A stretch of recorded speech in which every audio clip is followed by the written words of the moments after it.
Welcome to another episode of the Career Keynotes podcast with Tincup and Gardiner, where William and Andrew chop it up with respected Silicon Valley talent acquisition and HR leaders to get the real story behind their career journeys, along with an insider's view of how companies engage with candidates. Let's face it, these days, finding the job, much less nailing down an interview, is not easy. This is a rare opportunity to learn firsthand what companies are looking for in a candidate and the best ways to engage with them. And now, here are William and Andrew.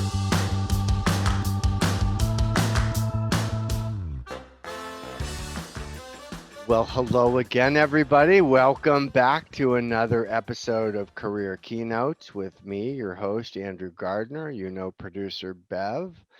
Not going to spend a lot of time because you know who we are and you know what we're about.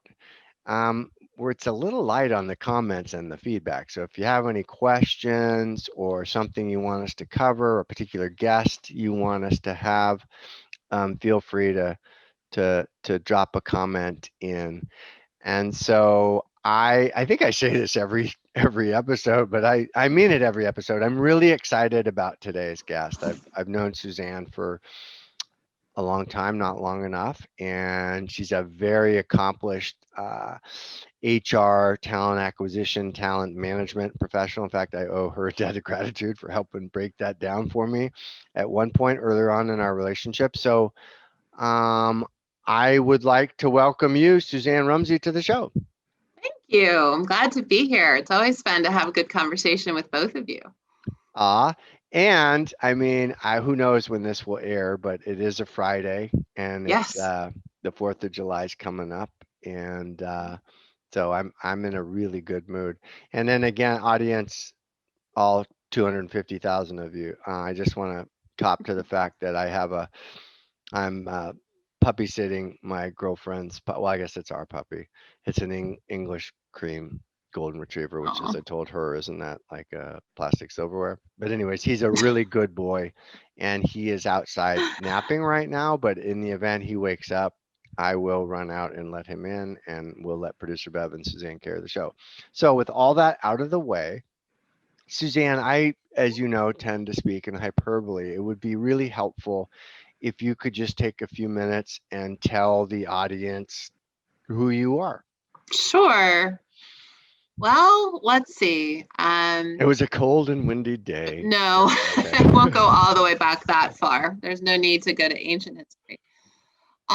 But I think of myself as a humanist, behaviorist, organizational success person. And I don't know that, I didn't come into HR. I think like many people haven't said, I want to be in HR for my life. I certainly didn't have my initial career thinking along those lines. I really actually wanted to be in the Foreign Service. So when I was in college, Seriously? I did. I mean, I don't doubt that with your academic background and your IQ. I bet. Did you get recruited, or was that an interest of yours? No, so in high school and then in college, I was fascinated by the Soviet Union and the Cold War. Now I'm really dating myself.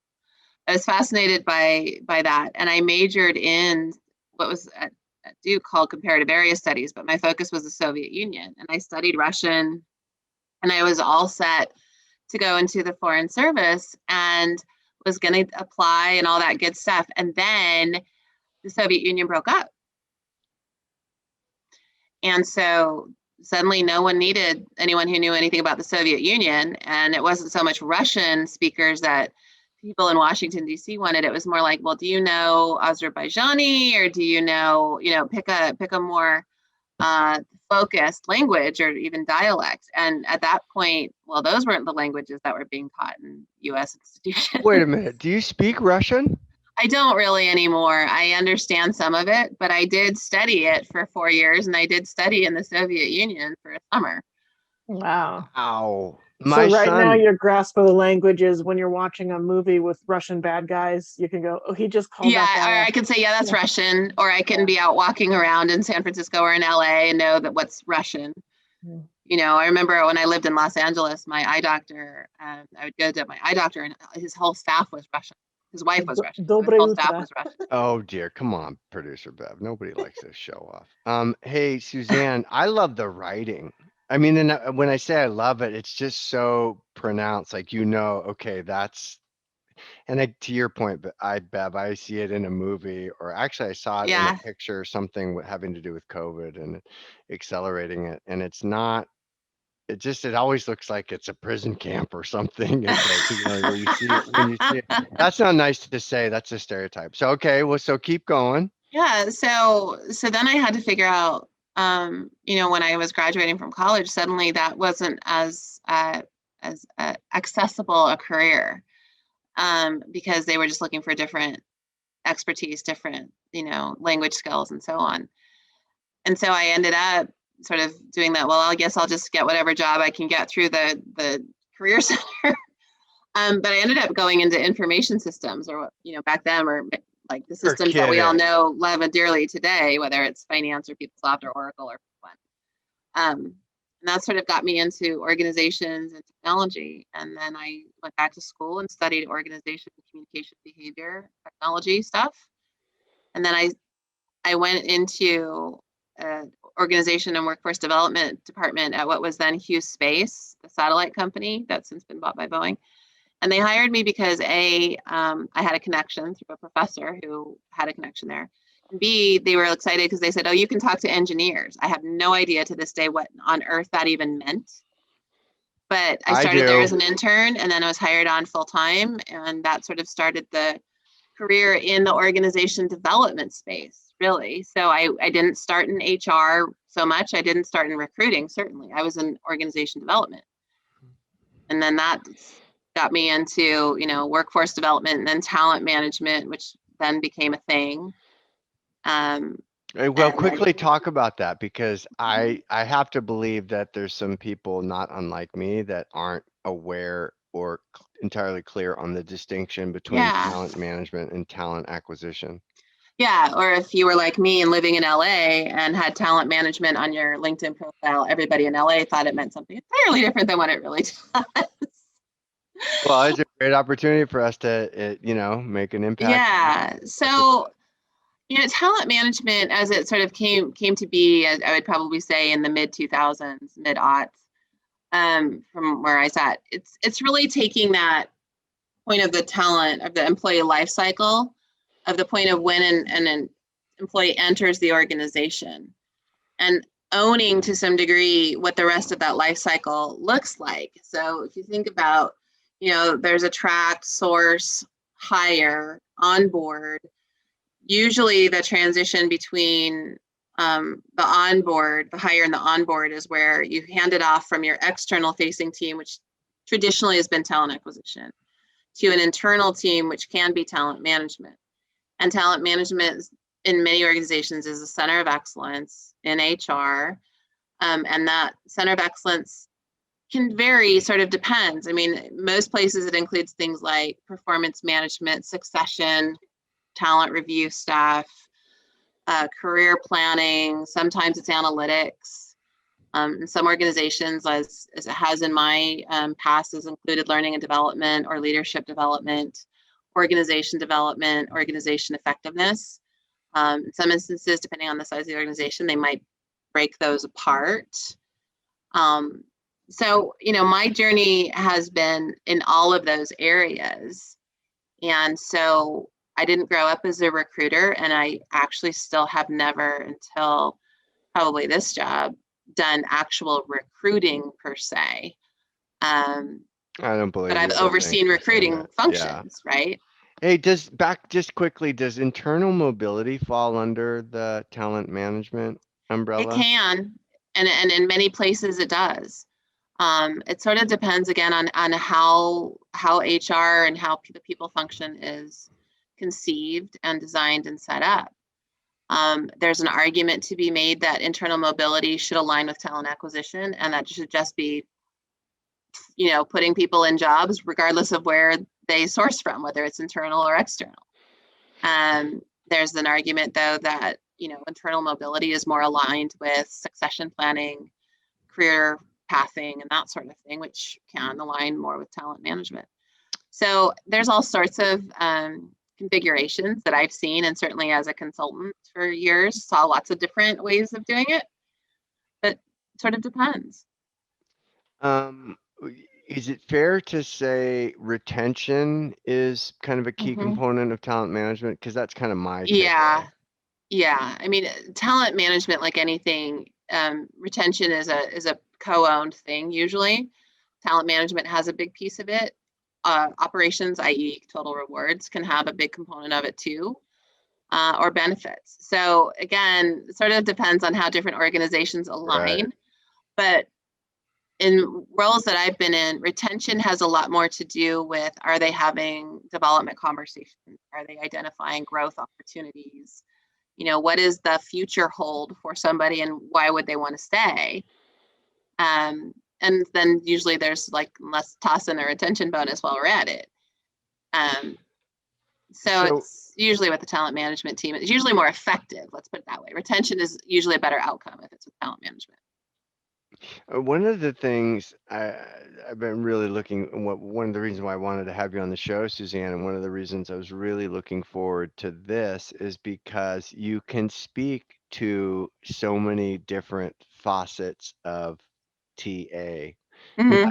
and HR for that matter. Yeah, And one of the things that you just really eloquently pointed out was it's that old, it depends. I mean, everybody absolutely. does it differently, and you've learned so much on the fly. And I think I've been accused of being too, crushy or too, oh my God, you're so smart and amazing and brave and strong, but I really do take a step back. I've told you this. HR, I think, is kind of a bit of a stepchild, or in TA and talent management.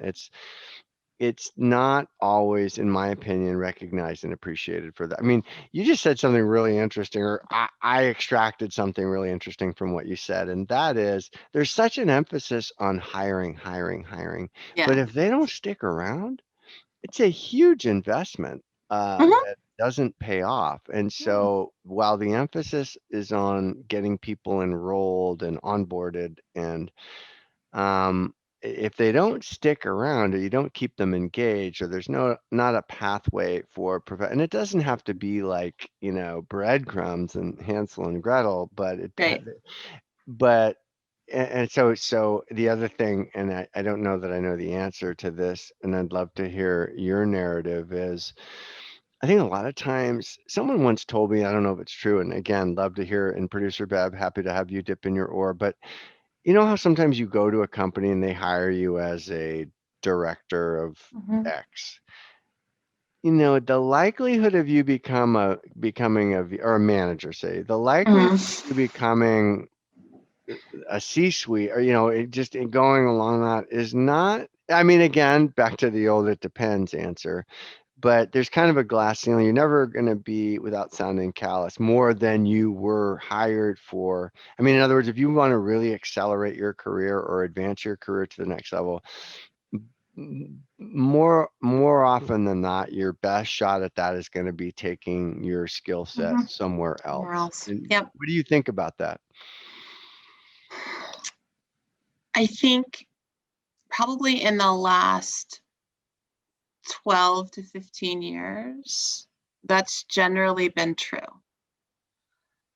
Um, And and I think it's been true in larger organizations. I mean, if you're in a small organization or a startup where you're sort of hired on as employee number 12, and you're doing a whole lot of things, then, and as the organization grows, then you'll sort of move up that organization, because as it fills in and that sort of thing, you're sort of in on the ground floor, and able to climb fast. So there's a thought that if you go to a startup as like an HR, their first HR person, then the likelihood that you probably end up being the VP of HR, the VP of people, is higher than if you're traveling around larger organizations or larger companies that have been out in the world for 20, 30 years. So I do think that is true. I think where I've seen organizations take a step back is at the front end of, let's do some real strategic thinking around what are the talent capabilities, what is the capacity that we really need to execute what we're trying to accomplish as a company over the next 3 to 5 to 7 years. And that time frame has gotten shorter and shorter, because as the world becomes more dynamic and things change faster, you can only plan for what you know, or the time period for what you know is much shorter, right? So I think where organizations have figured out what that iterative, rapid planning and forecasting and planning and forecasting looks like, they're better able to say, what do we need to buy? So thinking of talent more as a supply kind of thing. What do we need to buy off the open market, because we don't have that capability in-house, and it would cost us much more from an investment perspective to build it or develop it, right? Interesting. What should we grow or build in-house, because it's such a core competency, or will be such a core competency for our strategic growth, and we have the time frame, the runway to do it. And then there's other strategies too, right? So there's build and buy, and those have been around for a while, but there's also, what do we mobilize? So do I have talent in one part of the organization? I might be drawing down that part of the organization. I might be eliminating it altogether. But those are skill sets that I can mobilize to somewhere else in the organization. So what can I mobilize? What can I borrow? So what am I going to go bring in as a consultant or as a temp or as a contractor or something like that? And then the last one is, what can I outsource?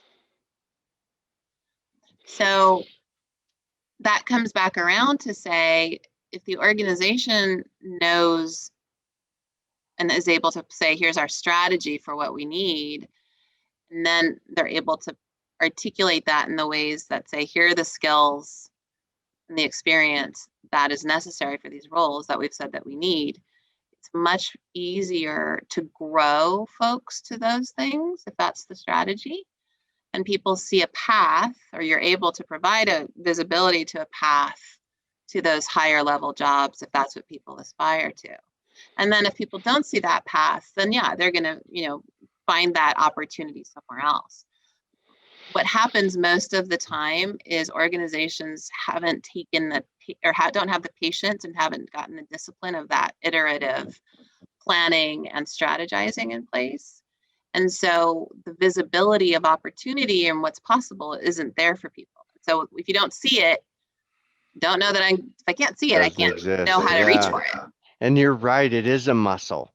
It is something that you have to build. Absolutely. That was a really good answer, and it kind of validates why I think, again, you're back to you didn't start out thinking, oh, I'm going to be an HR executive when I grow up.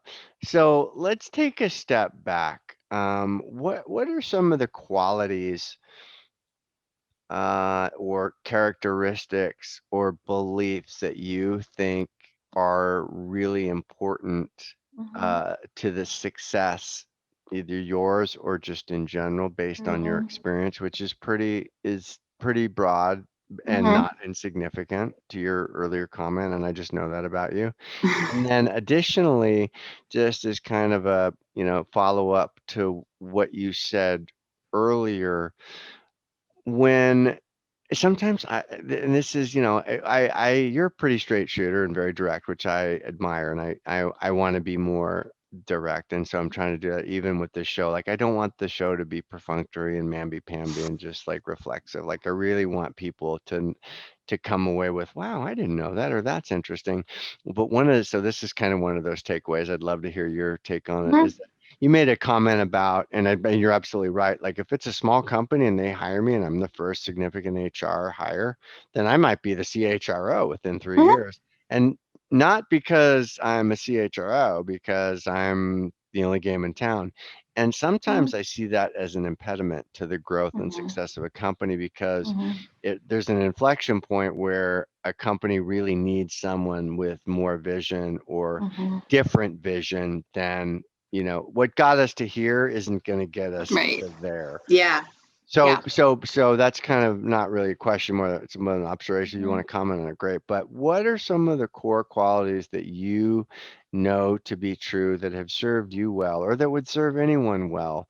Because candidly, I think your job is hard. It's like getting the butts in the seats, and we've got COVID, and that's kind of a curveball.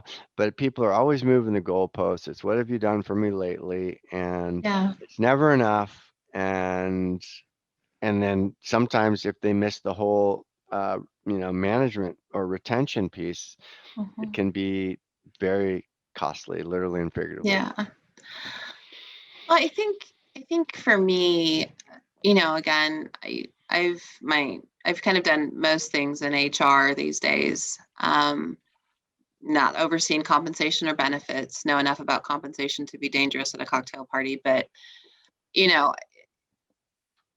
I think the thing that served me really well is just curiosity, right? And also wanting to understand how everything works together. So what's the big picture, and how do all the puzzle pieces fit into that picture? So, and that's helped in terms of how do all the components of what makes up HR these days. So, if I look at what HR is comprised of at Patelco, or what it was comprised of at TiVo, or at Blue Shield, or anywhere I've been, it tends to be anything and everything to do with how do you engage the human part of human resources. It tends to be, the communications component, the development component. It answers a lot of the questions that people have around, what's my position in the organization? HR tends to answer, what is the, tell me what the future holds, kind of thing, in terms of career pathing or jobs or that sort of thing. It has a lot to do with defining how autonomous people could be or not be. It has a lot to do with helping people establish relationships in terms of communication across functions, or communication between functions, or what is the structure of an organization and how do people relate to each other and get work done. That's sort of the definition of culture, right? And a lot of it has to do with what people deem as fair or not fair in the workplace. And that has everything to do, that's very human, that goes through all our brains.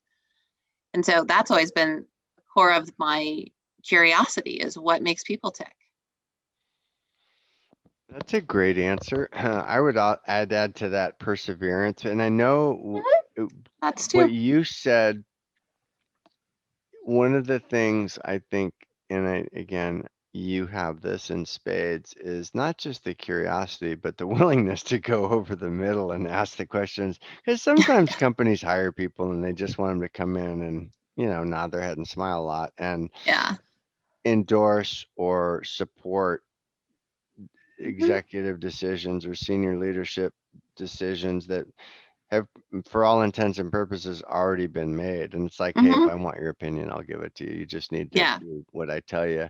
And so that curiosity piece, supplemented by, hey, you gotta break a few eggs if you want to make an omelet, and you're willing to go there, which I think, frankly, has been largely why you're so good at what you do and has made you successful. It's also probably well, but still, here you are. So that's a good answer.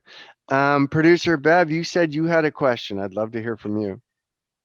Earlier when you were introducing yourself, you included behaviorist in your description. Did you train for that, or is that something that has come about? Because my background is retail, and I've always said, I see, between the customers and the people you hire for minimum wage, it's a free course in human behavior. Absolutely. So is that how you came by yours, or was that a real good question? Not so much that way, although my graduate degree was in communication, and I chose communication because I was rather unfocused, is probably one way to put it, in what I wanted to do. And I just wanted, again, I loved undergraduate school so much, I just wanted to go back and learn. So I picked Wait, hold on. It sounded like you said I loved undergraduate. What did you really say? I did. I loved my Oh undergrad God. experience quite a bit. Somebody timestamp that for the teaser clip. Okay, go I love ahead. my undergrad experience because I love the learning, right? And I was a Oh my God. multidisciplinary major and all of that.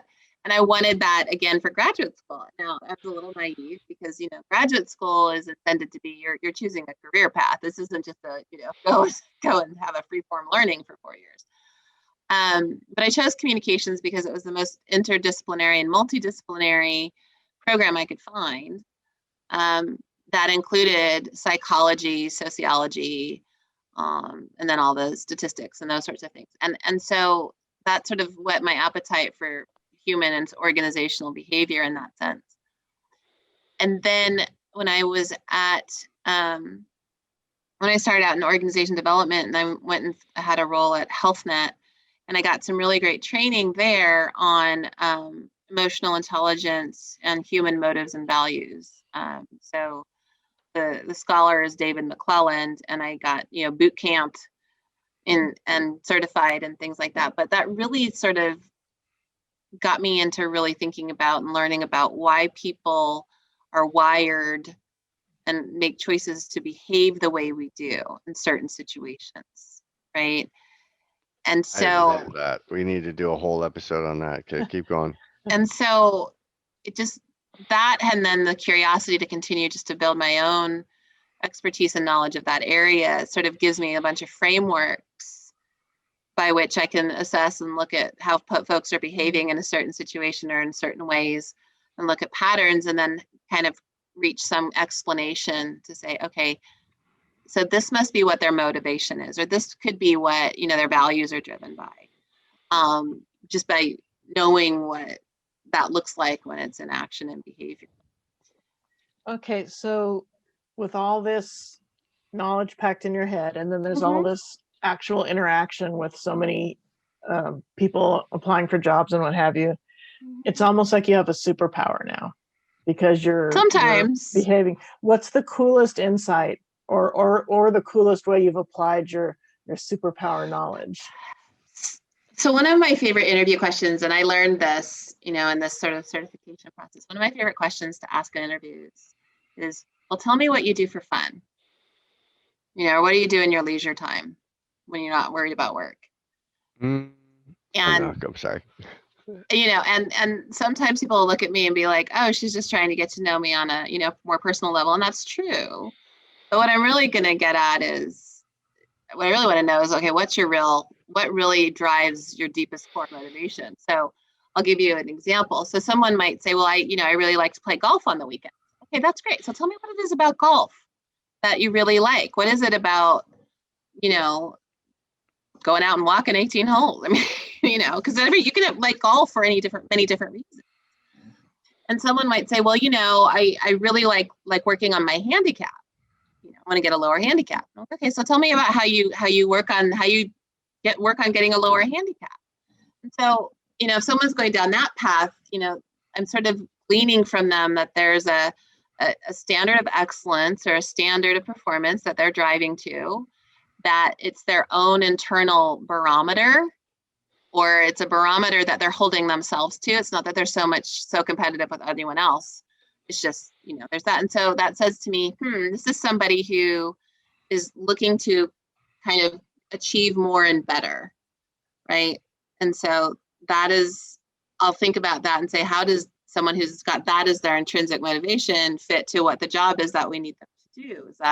Will they, in default, that's going to be what their default is, does that match? And then the next follow-up questions will be like, well, how do you manage that if you're not? So tell me about a time when you're not going to hit your lowest handicap and what happens there, right? Now someone else could say, I want to go play golf because I like getting together with my buddies and driving around for 5 hours in the golf cart because we have a keg stashed in the golf bag in the back. That's me. And so it's that, and I'll dig in, and I'm like, okay, so it's about relationships, right? Close personal relationships, and that's a different kind of interest.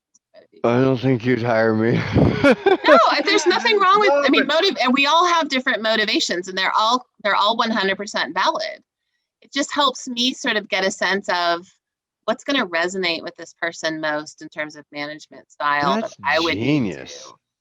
to, think about, or what is going to help this person adapt faster in the role, because, you want people to be challenged and you want them to grow. And research and has been validated, people grow. And I can validate this from personal experience. You grow when you're uncomfortable. That's right. But that only happens if you have a safe zone too. Oh, that's nice. You know what's fascinating about what you said, and it just validates my belief that you're smart and good at what you do, is to Bev's point, maybe it's not a superpower, but it's definitely an extra gear. And so, because I wouldn't have the presence of mind to go that layer deeper like you did. I'd say, so what motivates you? And then the person would probably tell me, I'm kind of thinking this up as I go along. I'd love to hear your reaction to this, and it's a great opportunity for us to pivot. And we're already halfway through, and I knew this was going to happen. But when you're interviewing someone or assessing someone, which is what I love what you said. I love how thoughtful you are, because it's not like you're luring them into some trap. You're just trying to figure out what's their motivation, or what's making them tick. And I say, what makes you tick? And then they don't say that. So it's more subtle, and I'm sure more effective. But can you tell with your superpower if someone, because a lot of times my experience has been people kind of tell you it's that old adage, I'm not who you think I am. I'm not who I think I am. I'm who I think you think I am, kind of thing. So Yeah. can you tell if someone's telling you, oh, Suzanne, I golf because I love the exercise, and so they give you they touch all the bases. I mean, can you tell when someone's not being authentic, or what's your superpower level there? What's the universal tell? No, don't say that, but I mean, I like the way she's I don't know that there's a universal tell on that. There's probably a couple things that I kind of want to sort of get at. So, if I were to say to someone, what motivates you? There's always sort of the, are they telling me what they think I want to hear? And, that I can pick up pretty fast, because they're usually going to go back and repeat something that I've asked earlier in the interview. So that is okay, now you're just telling me what you think I want to hear. Okay, so you definitely wouldn't hire me, because you're that's not, where are the cameras? Well, but I'm not going to take that at face value. I mean, I'm going to probe it a little bit, right? If they don't have something that's underneath that, then that's a little thing. And that's less about inauthenticity, I think, than just insecurity or immaturity or anything like that. I mean, it's inauthentic is to me somewhat intentional versus just kind of, being wide-eyed about, oh my gosh. I think, where people, if I ask the question straight up, what motivates you, where people are more likely to answer is more from values rather than motives. So, and there's a very distinct difference, according to Go on. social science. And so motives, in David McClelland's research, motive is really sort of that intrinsic thing. I mean, it's something that we develop really early in life. It can change with life events, but, and we all have a set of motives. It's just a sort of a matter of which is most prominent or more prominent. But it's more about where we derive deep emotional satisfaction. Okay, so this is fascinating. We're going to have to hit the pause button and focus on this for a second. So motives. So, because I love this stuff intrigues me. So motives, when I hear you say motive, I think, okay, my motivation for getting you on the show was because I wanted to do an interesting show so I would look good, or make an impact and have the show be successful. That's my motive. And maybe I'm not exactly right, but we're we didn't rehearse this. So that's okay. So but my values are, so maybe we should take a step Yeah. back and have you define motive and value, because Yeah. I read something or heard something about how people mischaracterize values. Oh, I'm not articulating this, and it's not appropriate. But a value, when I hear value, I think of integrity, you Mhm. know, Mhm. Yep. loyalty. My Yep. values are and this other guy said, Mhm. no, those aren't values. Those are, well, anyway, so let you answer the question, because Yeah. clearly you know more about this than I Well, do. no, it just in the way I think about them based on, the studying I've done, value is something that's important to me. So if someone Oh, said, right. what are your Value. values, I right? I value. mean, Okay. I Oh, value God. integrity, and I wouldn't do anything intentionally that would betray my integrity, right? I value relationships. That my relationships are important to me. Okay. Values So are yeah, usually, this is what, so yeah, I yeah, was off values and are you're right. conscious. Okay. Got Values it. are conscious. And are they guardrails, or are Yeah, they? for many people, for me, if there's someone asks me to do something that, violates my values or goes against my values, I'm likely to think twice or three times and say, what is this person, what if this person is asking me to violate or betray my values? Then I'm going to That need to is think twice about great. what I'm doing with this person. So you value integrity. You Mhm. value, I like this. Okay. So now talk to me about motives. So motive, again, this is in the David I want McClellan you to hire me. research. That's my motive. Okay. Okay. So why do you want me to hire you? Because I need the dough, or because I Okay. want the job. Okay. Would So you say why? that? What is it about the job, or what is it about the earnings that really resonates with you, Andrew? I like you. I want to work with and for you. I like the company. And I think it would, and I'm really taking on this role.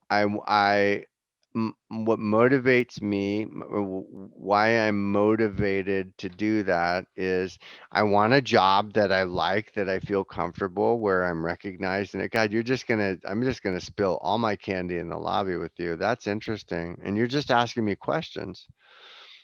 And then would I end up tripping well, and that's, you bring up a really good point. And I would, because as you know, the thing that goes off in your brain when you're about to say something that you shouldn't, I don't have one. So I would probably talk Okay. myself out of the thing. But you would probably get such a good read on me if you were doing this value motivation thing, that you would know ultimately, would I be successful in the Possibly. role? Oh, I Possibly. think you would, clearly, I based on mean, this conversation. well, here's the other kicker on any of this, whether it's motives or values or call it whatever you want. There's a self-awareness component too. And I think what was most enlightening and energizing to me when I was learning about these topics, is how my awareness of the concepts, right, of motives and values helped me better understand myself and help me better Interesting. understand my behavior in certain situations. It really helped me understand, um, not it's about other people, but more importantly, No, it's about myself, you're and more right. importantly, it's about managing myself in certain situations. I mean, I know, that my what intrinsically motivates me, and it goes to me being curious, is I'm motivated to learn new things. I'm motivated by Interesting. achieving a certain standard of excellence in some things, not all things, in some things, but that standard is one that I set for myself. It's not an externally imposed Suzanne. one, it's one that I set for myself. And that is something I'm going to get triggered on things like that under stress all the time. I'm going to go immediately to, what's the standard? I cut you off before you even define motive. So can you just land that plane? Because so what is Sure. a So motive is like, it's sort of a deep intrinsic kind of from what do I derive sort of deep emotional satisfaction? And the thing is, I might not even know myself what that is. So not all of us are fully aware of what even our motives are. Well, amen to that. And you've got me thinking, audience, you're probably thinking too, because I think motives, it's really, God, we could go really deep on this, and sadly, we're going to have to do a V2.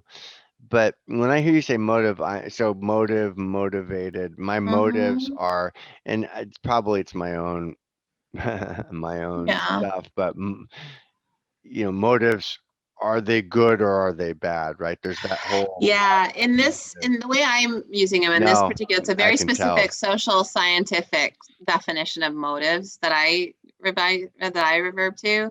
There's no good or bad. Yeah, and I'm realizing that, but I've got my luggage and I'm thinking, so my motives weren't good. No, it's just good that you're calling this out, because I think even if the audience is listening, they're thinking, because here's what I see happening, and you probably are going to hopefully qualify or disqualify what I'm about to say. But when I apply to my job for your company, I'm probably not being super discerning or discriminating on my motives or even my values. I mean, for what you're saying is, and it's all very, very, well, I was going to say commonsensical, but I don't think it's so common, is to like know what my values and my motives are, so that once I get that, then that allows me to be more authentic and more compelling, I think, and more effective. Let's just say, you keep saying it could, or it might, or it may. Because here's the thing. So it's one thing to be aware. Oh, okay, I heard him bark. I'll be right back, but keep answering your question and don't say anything really smart or profound while I'm gone. Okay, I'll be right back. I'll try. So I did assessments and learned about motive theory and that sort of thing, and I keep up with it and all that is great. And I'm aware now what my motive profile is. I'm aware of what my values profile is, again, according to some very specific assessments that I've learned about and gotten certified on. That knowledge is worthless if I don't figure out how to manage my motives and apply my values to the situations I'm in. It's great to know about it, but the next step is, what do I do with it and what do I do about it? That's a very mature mindset. And I'm not always able to reach that, by the way. Well, there are days where I'm not in a good place like anybody. So, and I don't ever want to use a motive, what I think, because again, unless someone actually does the assessment, that's then, evaluated by the people who are really, really, really trained to do that. I'm making guesses about what I think someone's motive profile is. I'm not 100% sure. And I'm making informed guesses about what someone's value profile is. But again, I'm not 100% sure. And I'm never going to make a hiring decision on a motive profile, ever. And I'm not, and then the way that I think about values in this case, I'm also not going to make a hiring decision on those values specifically. Because again, I think in an ideal world, you'll hear people say, well, someone's values need to align with the organization's values. Yeah, but it's also possible to be a very effective employee, a very effective leader, a very effective ambassador for an organization, and not 100% align with the values. You just have to be clear on which values you align on, which ones you don't. Especially, and I'm sorry I missed that part, I just want you all to know I just gave him a pretty expensive bone from Bow Wow Meow, so we should be uninterrupted for the balance of the show. But the way you outline values, I think you're right. But to the untrained, and you're so modest, and that's great, but to the not uneducated, but it's so funny because I just automatically assume when I say value that you mean the exact same thing that I mean when I think values. And the truth is they're words, and these Mhm. words have definitions, and everyone's got a different lens and a different narrative. And I like how you kind of, very eloquently, but humbly outlined that. And I think if nothing else, audience, understand that one of the biggest, and it's, we need to pivot really quickly here because we are almost out of Sure. time, is this business. A lot of times people just apply to jobs and they're not very discerning or discriminatory. And if you're interviewing me and you know that my values or my motives are not, it's not, to your point, not good or bad, they're just not a fit, let's say. Not But I'm like, aligned. yes, they are. And you're like, no, trust me, they're not. I'm doing you a favor. And we've all three of us been there where we played through, or we pushed through when, sometimes it's that old, sometimes knows God's ultimate protection kind of thing. But it's just interesting. So because there's a place for everybody. That's what I tell anybody when I'm Yeah, coaching them up. Like, there's a job. absolutely. Somebody wants you somewhere. Mhm. Oh, but you say it, Bev. Don't just text it to me. Say it. What? That's how I ended up in a job selling motorcycle parts. Guys would come up and say, Awesome. I have this who's it's for my bike, and I'd have to get into a thing that, what kind of bike? What year was it? Well, was it the this one Yeah, special or the this one but you special? do what you And do. they bring a All fractured diagram up. This thing, and oh my Oh, that's so fun. Suzanne, producer Bev used to run a Nordstrom's. I'm not kidding. That's So, awesome. right? Well, so if you can do that, you can do a Oh motorcycle yeah, parts store. I mean, yeah, you could for do sure. I anything. got But pretty and good at just oil like filters. you, I love the whole I want to do, and we'll do it offline, maybe a deeper dive on the whole. And what's interesting, and I'm sorry, audience, I know this isn't relevant, but I'm going to just keep going. One of the things I'm really interested, or we are really interested in at our company, Suzanne, is this whole thing of the psychology of human behavior, and Yeah. specifically as it relates to AI and Mm-hmm. unconscious bias and Mm. diversity and hiring managers and how we're choosing people. And oh, by the way, the people that are programming the AI, they have bias. So I mean, how do you tease out the bias of the Right. guys that are Right. building the. Anyways, that's a whole nother show, maybe even a whole nother podcast. Okay, so listen, you're a smart person. You've interviewed hundreds and thousands of people and probably been on several interviews of your own. Mm-hmm. What are just, and I wish we hadn't just kind of sold out, but I think it was worth it. Just the whole motive value digression was well worth it. But what are some, people that are stuck, new to the job market? Yeah. And listen, I always say one of the things, and it is a muscle, is how to advocate for yourself. And Mm-hmm. being good at getting a job isn't something you want to be good at. Let's start there. So, what are some actionable, pragmatic suggestion, one or two things Mm-hmm. that you would recommend someone Mm-hmm. do that's struggling? Yeah. I would be, and I have to do this myself every once in a while. Be really clear on what's important to you, right? So go back to what are your values, right? And what are the non-negotiables of that? I think there is a tendency, and certainly I can say I've fallen into this trap too, where we look at job interviews as um, do they like me tests. Oh, Suzanne. And it isn't just about do they like me.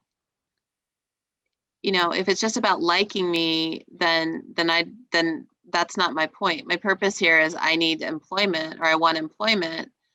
And if my purpose is I want employment because I need to have a job to pay the bills, that's one thing. If I say I want employment because I want to find a role where I can grow, so what's important to you, right? At this point in time with this job, what's important to you? and that, or the job that you're going to get, and that sort of helps level set what are you going in there for. Nobody wants to be hired, or nobody should want to be hired just because somebody likes them. Okay, so that sounds simplistic and It's not not. It's even very clear. hard. No, I was just about to say we're gonna have to timestamp that because I'm so guilty of that. I'm so, I'm like a egomaniac with an inferiority complex. Are you looking at me? Why aren't you looking at me? It doesn't matter. So I'm so good at making it about me. And you just very, again, intelligently and diplomatically said, no, it's not, do I like you? It's can you, and unfortunately or sadly, whether it's on the candidate side or the hiring side, somehow or other that gets blurry Mhm. and that comes up, right, It wrong, or absolutely indifferent. does. And it's too bad that it does, because if I knew with impunity, and then to your point, it also goes back to me just knowing me. If I know what my motives are, my values are, and what Mhm. my goal is, then it's like, okay, it takes so much of the pressure off of like, was Yeah. I wearing the right outfit? Is my hair right? Yep. Um, did I answer? All of that, it goes off the table, and then you're really interviewing me onto the Right. fit, with a Right. fit. That is so, again, simplistic, but that is worth this podcast alone. If you're listening, it's not a popularity contest, No.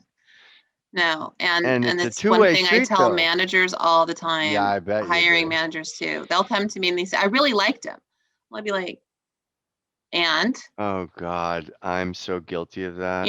Oh and my then they look gosh, at me like, well, what else is there? you should have been a therapist. And Maybe you I are. say, well, what do you, I mean, are they, do they know what the job Why? I can is? Do already they hear what know you what the said. job Why is? did you like them? What did you Yeah, or like about them? why? But more to the point, as the head of talent, I'm sitting there also thinking, do they understand what the job is? I would last about a minute in your world, professionally. Because half the time the hiring manager looks at me like, but I like them. Well, someone once told me, and I don't know if it's true, but rapport, right? Rapport is so important. You have to, I don't know if you have like the person, but you have to be in rapport with the person. So Right. developing that rapport is never going to hurt you. I would tell my kids, sit in the front row of school.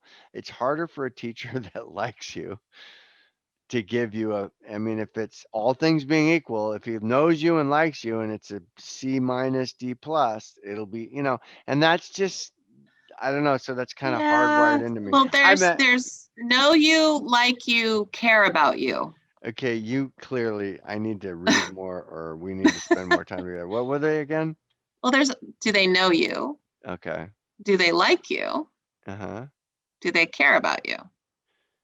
Ooh, I like that. I'm again just parrot back something that I heard that I thought was good. People don't care how much you know until they know how much you care.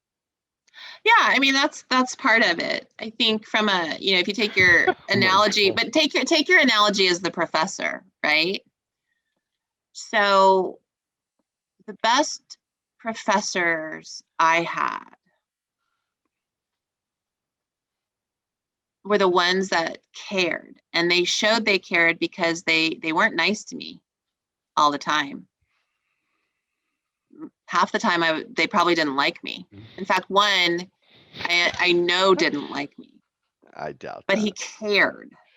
Oh, Suzanne, And in caring, pushed and challenged and coached and that's right. did all the things that helped me grow and learn and those sorts of things.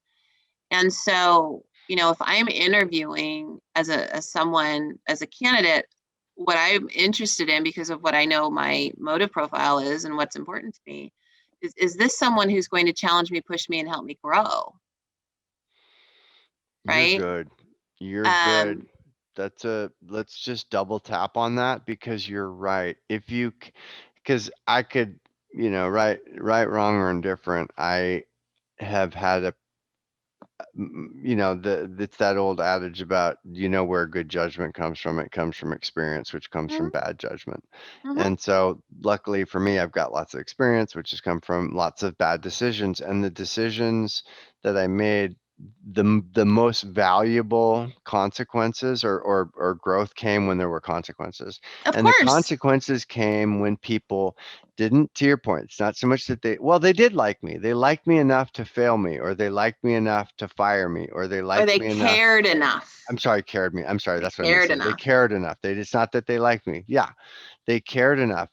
And you said something earlier, just to come back to, and that is growth comes from discomfort.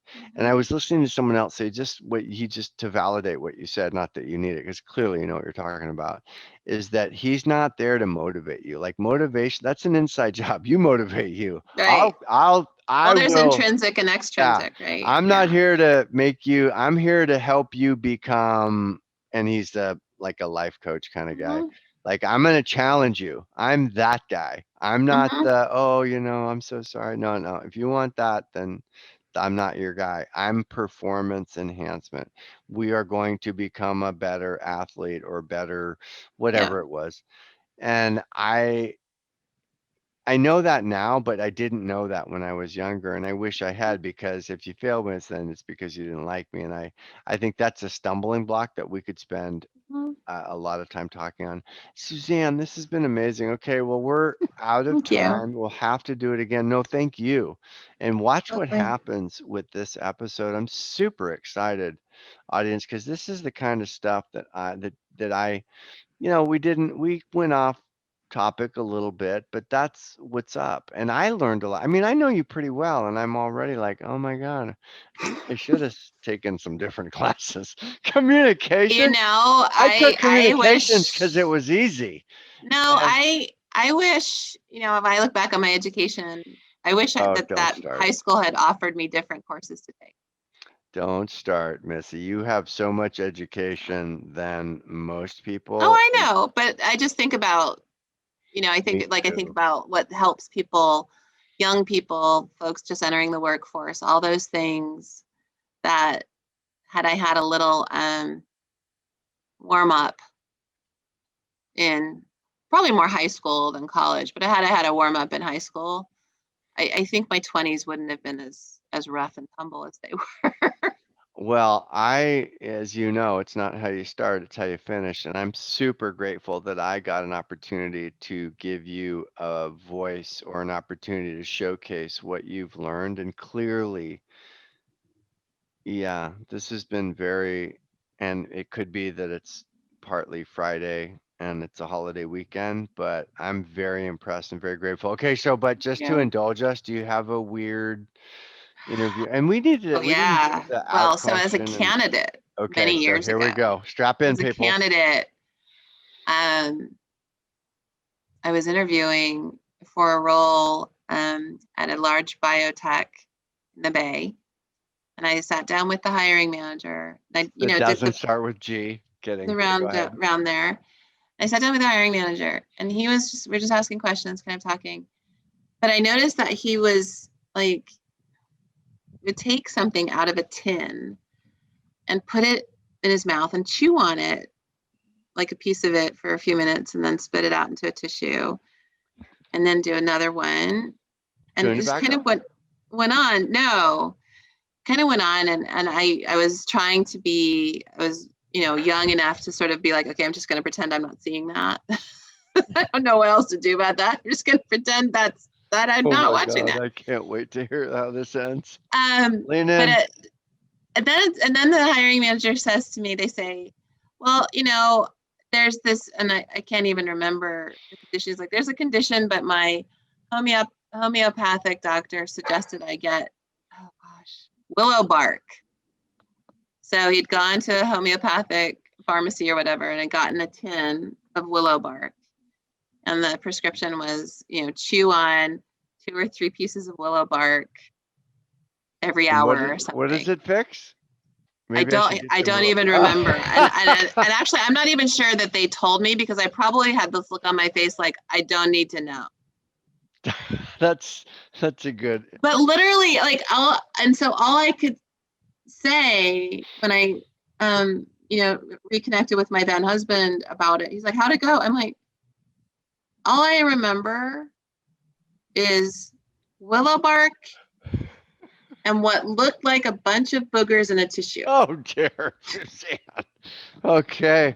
Well, on that positive note, but that's a good story. Hey, little known fact, there's a lot of research around that nicotine may be a very conducive combatant to MCI, which stands for mild cognitive impairment, which is a precursor to Alzheimer's. Oh, interesting. I'm very, because I thought, full disclosure, I don't know, I'm not gonna, so I've done a little smoking cessation. I'm not gonna smoke cigarettes at all for sure. Good But for you. well, of course, but I mean, that's just not cool. Although I did see someone smoking a cigarette earlier today, which is becoming less and less. Well, with And listen, no COVID, judgment. I would hope so. Yeah. But and listen, I shouldn't be. Suzanne, this has been amazing, and then one thing I'm just going to say, I've said this to you before, sorry, but it's part of my charm, is that you're so smart and you're so well informed that it's kind of intimidating. And the point I bring forth is, audience, if you're being interviewed by Suzanne Rumsey, you can see that she's just a regular nice person and she's just asking good questions. I know, but that's me. yeah, no, but that's part of what's cool about the show. It's like to humanize that Suzanne Rumsey's a person and it's so funny, as I said earlier, I'm so good at making stuff about me. It's like me. I should have been an opera singer. Me. Okay, so, but my point is that I'm so worried about what you think or what you're, and if I get intimidated, then I'm off my game, and then I don't think maybe you're not being fair or nice, and you're asking me all these questions, and I'm not giving you the right answers, and then the next thing you know, old Judd's a millionaire, and I'm way off. I don't even know if I'm chewing. What kind of bark was it? I forget. Willow Willow bark. bark. I mean, I'm just off. I mean, and you're like, God, that guy was just, and so it's just nice to know that you're just a regular person, a very well educated, curious person, but you're equally invested in getting the right answers. We're not going to take that. Sorry. Well, yeah, I mean, I'm invested in helping people make better decisions. Well, that is clear. And sometimes, I'm not in a place to make a decision about myself, and I'm grateful that the organization I was interviewing with made the decision for me.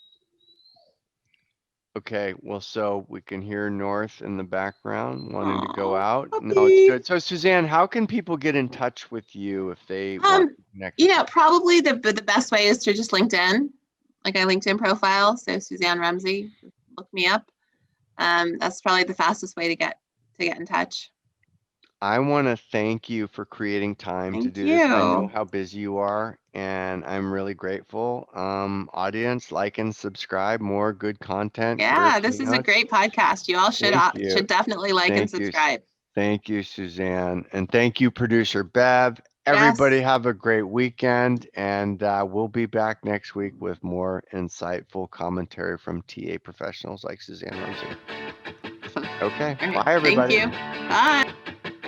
Thanks for watching this episode of Career Keynotes. For more killer content, please like and subscribe to our channel.